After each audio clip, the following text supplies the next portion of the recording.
दिल्ली विधानसभा 2025 में होने वाले चुनाव में दिल्ली की पिच इस टाइम पे पूरी तरह से तैयार है। सारे नेता जमीन पे आ गए। कोई साइकिल चलाता हुआ नजर आएगा, कोई घोषणाएं करता हुआ नजर आ रहा है, कोई नए नए वादे करते हुए नजर आ रहा है और कई लोग फिर से हिंदू मुस्लिम की राजनीति को चमकाने की कोशिश करेंगे। इसी बीच में जो सबसे ज़्यादा इंपॉर्टेंट बात है वो है कांग्रेस की। इस बार कांग्रेस दिल्ली का चुनाव पूरे जोर शोर से लड़ना चाहती है और कतई हल्के में नहीं लेना चाह रही है। इसी को देखते हुए उन्होंने नई दिल्ली विधानसभा से अरविंद केजरीवाल के सामने शीला दीक्षित के बेटे संदीप दीक्षित को टिकट दिया। वैसे तो आम आदमी पार्टी का कहना यह है कि कांग्रेस की इस बार भी 0 सीट आ रही हैं। 2015 में भी 0 आई थी, 2020 में भी और 2025 में भी 0 सीट्स आएंगी। लेकिन इस बार कहीं ना कहीं आम आदमी पार्टी को भी ये वाली बात पता है कि कांग्रेस पार्टी इस बार 0 पे रहने वाली नहीं है। और क्यों नहीं है कांग्रेस 0 पे रहने लायक? क्योंकि राहुल गांधी का जो एक फेमस डायलॉग है कि उनके कार्यकर्ता बब्बर शेर है और वही बब्बर शेर इस बार दिल्ली विधानसभा में दहाड़ने लगे। इसकी शुरुआत हुई दिल्ली की विधानसभा कस्तूरबा नगर सीट से। कस्तूरबा नगर विधानसभा सीट से अभिषेक दत्त पूरी तरह से दहाड़ रहे हैं और कहीं ना कहीं इस चीज़ की आम आदमी पार्टी को भी भनक लग गई है और इसीलिए उन्होंने मौजूदा विधायक 3 बार के जीते हुए मदन लाल को इस बार टिकट ना देके बीजेपी के नेता रमेश पहलवान पे दांव चला। रमेश पहलवान को अरविंद केजरीवाल ने अपनी मौजूदगी में पार्टी की सदस्यता दिलवाई और शाम तक ये खबर आ गई रमेश पहलवान कस्तूरबा नगर विधानसभा से आम आदमी पार्टी की तरफ से चुनाव लड़ेंगे। उनकी पत्नी कुसुमलता बीजेपी की ही पार्षद हैं, बट अब उन्होंने आम आदमी पार्टी ज्वाइन कर ली। बात अभी बीजेपी की नहीं है, बात कांग्रेस वर्सेस आम आदमी पार्टी की है। कस्तूरबा नगर विधानसभा से कांग्रेस के मजबूत लीडर हैं अभिषेक दत्त कई बार के एंड्रूसगंज वार्ड से पार्षद भी रह चुके हैं और वो इस बार पूरे दमखम के साथ बब्बर शेर की तरह दहाड़ते हुए कस्तूरबा नगर विधानसभा से चुनाव लड़ रहे हैं और डोर टू डोर कैंपेनिंग उनकी स्टार्ट है।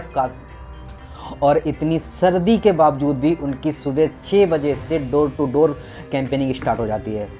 कांग्रेस की कितनी सीटें आएंगी इसका अनुमान नहीं है, लेकिन कांग्रेस की 0 नहीं रहेंगी और इसकी शुरुआत कस्तूरबा नगर विधानसभा से ही होने वाली है।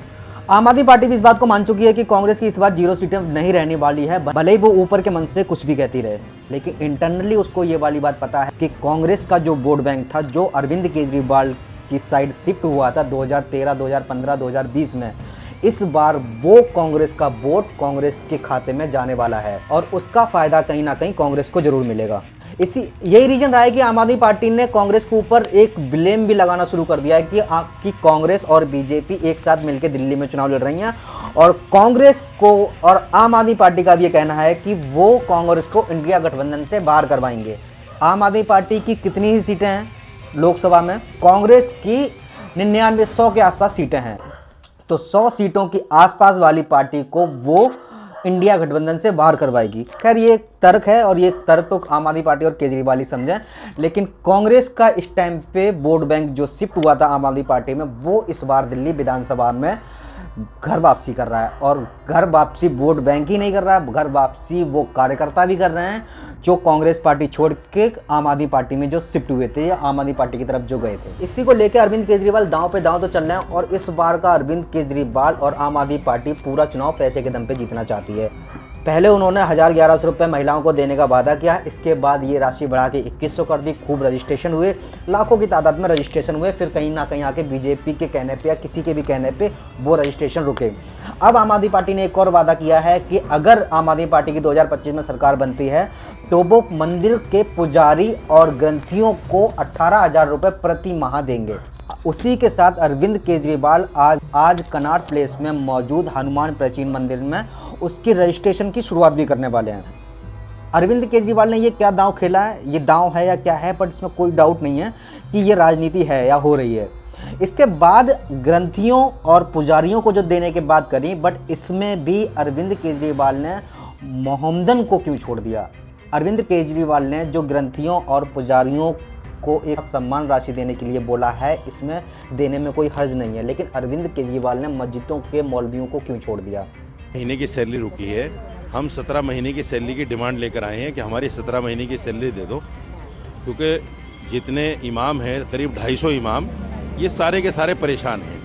18,000 रुपये सैलरी है, मात्र 18,000 रुपये, यानी इनका जो मजदूर है दिल्ली सरकार का, उसको ये लोग 21,000 कुछ देते हैं और इमाम की सैलरी सिर्फ 18,000 है और वो 18,000 भी 17 महीने से रुकी है। अब बताइए, हमारे भी बच्चे हैं, लालन पोषण है, स्कूल की फीस है, कमरे का किराया, बहुत कुछ है, सारी चीज़ें हैं, लेकिन ये लोग सोचते नहीं इस बात को। अरविंद केजरीवाल कहते हैं कि हम धर्म की राजनीति नहीं करते। अगर आप धर्म की राजनीति नहीं करते हो तो आप फिर इसमें भेदभाव क्यों कर रहे हो? सिर्फ दो ही लोगों को क्यों चुना? मंदिरों और गुरुद्वारे के लिए क्यों चुना? आपने मस्जिद के लिए क्यों नहीं चुना?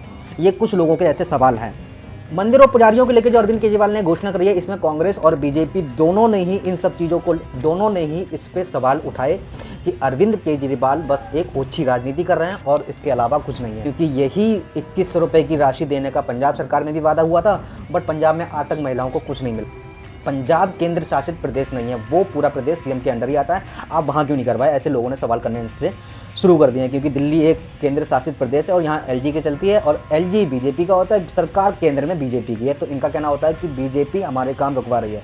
अगर बीजेपी दिल्ली में रुकवा रही है तो पंजाब में कौन रोक रहा है काम आपके? खैर, जो भी हो, इस बार का दिल्ली विधानसभा चुनाव इंटरेस्टिंग तो है। कांग्रेस ने वापसी करी है, आम आदमी पार्टी कमजोर हो रही है और आम आदमी पार्टी की इस बार खींच खांच के अगर बहुमत आ जाए तो बहुत बड़ी बात है, वरना बहुमत से आम आदमी पार्टी इस बार दूर दिखती नजर आ रही है। खैर, जो भी हो, बट दिल्ली विधानसभा का चुनाव इस बार बहुत इंटरेस्टिंग होने वाला है। आम आदमी पार्टी ने यहाँ पे जो पहली बार चुनाव लड़ा था उसमें 28 सीटें आई थी, दूसरी बार लड़ा 2015 में तो 67 सीटें आई, तीसरी बार लड़ा 2020 में तो 62 सीटें आई। इस बार आम आदमी पार्टी की सीटें खिसकती हुई नजर आ रही हैं और कोई बड़ी बात नहीं है। इस बार जो दिल्ली में सरकार बनेगी उसमें एक ना एक मंत्री कांग्रेस का जरूर होगा। बिना कांग्रेस के समर्थन के इस बार सरकार बनना दिल्ली में नामुमकिन है, क्योंकि जो पहली बार सरकार बनी थी उसमें कांग्रेस ने ही आम आदमी पार्टी को समर्थन दिया था, जब आम आदमी पार्टी की 28 सीटें थी और कांग्रेस की 8 सीटों के आसपास थी।